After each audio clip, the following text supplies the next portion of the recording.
আমি আমার সরকারকে স্পষ্ট বার্তা দিতে চাই, শুধুমাত্র নীরব দর্শকের ভূমিকা বাংলাদেশের মানুষ এদেশের সরকারের কাছ থেকে প্রত্যাশা করে না।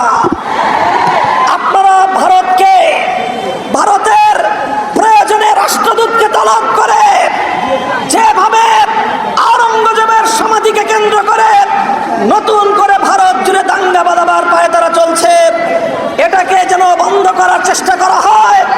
ভারত সরকার যেন কার্যকরী পদক্ষেপ নেয়। আর যদি সেটা ভারত করতে ব্যর্থ হয়, আমি বাংলাদেশ সরকারকে কূটনৈতিক পদক্ষেপ গ্রহণ করবার জন্য আমরা স্পষ্ট ভাষায় বলতে চাই, ভারত এবং ইসরায়েল যৌথ প্রযোজনায় যেভাবে মুসলিম নিধন পরিচালনা করছে, মুসলমানদের রক্তে রঞ্জিত করছে এই পৃথিবীর মানচিত্রকে, এই যৌথ শক্তিকে রুখতে গিয়ে, এই যৌথ শক্তিকে রোধ করার জন্য গোটা বিশ্ব মুসলমানদেরকে, বরং তার চেয়েও বড় বিশ্বের মানবতাবাদী সকল শক্তিগুলোকে ঐক্যবদ্ধ করে প্রতিরোধ গড়ে তোলার জন্য বাংলাদেশ সরকারকে আমি উদ্যোগী ভূমিকা পালন করার আহ্বান জানাই। আপনারা আন্তর্জাতিক বিশ্বকে আহ্বান করেন, উদ্যোগ গ্রহণ করুন।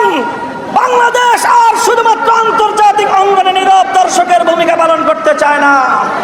আন্তর্জাতিক অঙ্গনে ফিলিস্তিন এবং ভারতের মুসলমানদেরকে রক্ষা করার জন্য অগ্রণী ভূমিকা পালন করুন। আন্তর্জাতিক অঙ্গনে আপনার এবং বাংলাদেশের ভাবমূর্তি আরো নতুন উচ্চতায় উন্নীত হবে ইনশাআল্লাহ।